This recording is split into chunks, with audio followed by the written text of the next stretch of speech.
Most of you probably only know me on Facebook as a name next to an avatar. But my name is Charity, and I host trivia here on the South Side in Atlanta. I have 3 regular venues a week.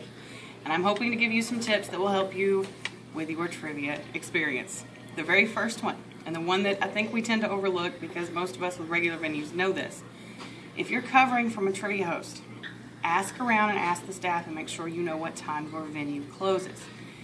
You don't want your trivia show to run any more than 2 hours, but you also want to make sure that your trivia show ends between 5 and 10 minutes prior to the closing of that venue, restaurant, bar, what have you, just so that the staff has the time to make sure all the patrons are checked out and processed and they can close at their regular time.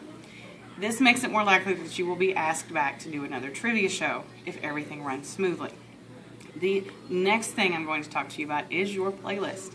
Chances are, if you're watching this video, you are a new trivia host and you're going to have to cover a lot of venues. You're going to be walking in blind, and believe me, I know how nerve-wracking it is to walk into a trivia venue where a veteran host who's been there for 5 years has gone on vacation. They are automatically not going to like you because you are not that veteran host. Don't take it personally. It's going to happen.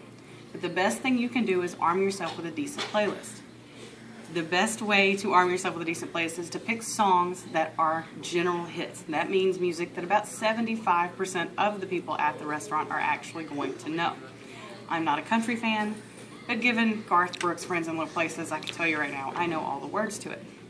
Also, if you are regular coverage for some of those trivia venues, meaning when somebody's out of town, you regularly cover that same show, talk to the staff. Find out what kind of music they like.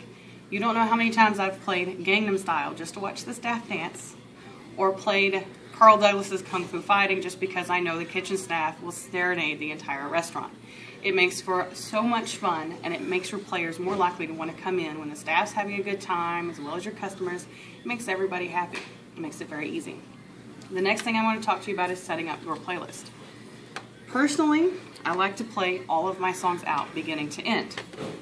And the reason I do that is because when your trivia players have an auditory cue, especially when you're in a venue that maybe has, say, 22, 23, 25 teams, which I have a tendency to have a lot of players, when they have that auditory cue, they're more likely to get their answers turned into you much quicker. And the way you do that, in my playlist, and I haven't set it up for I haven't gone through our trivia questions for tonight just yet, but question 1, question 10, and question 20 are my longer songs. And the reason I make those about my 4-minute songs is because on question number 1, I have to put in team names. On 10 and 20, I have to reconcile scores before we move on for the half and before we move on to the bonus.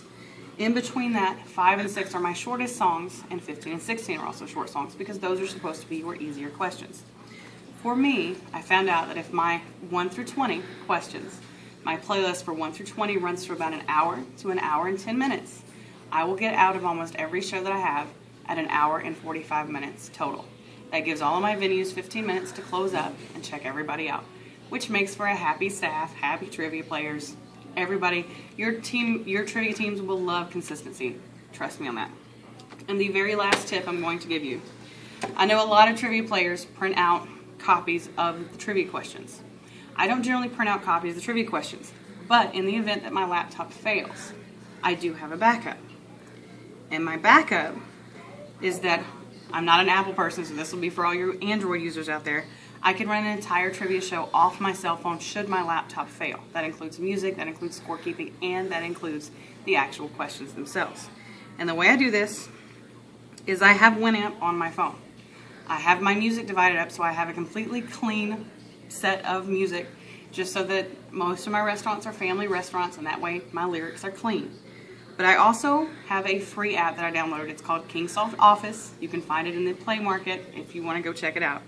But I have my score sheets. I have my questions for the night. And I also have my music. And it's that easy to switch between all 3. Having a backup, especially since most of us, let's be honest, have smartphones, will make your life so much easier in the event you have some unforeseen circumstance that causes your computer to crash.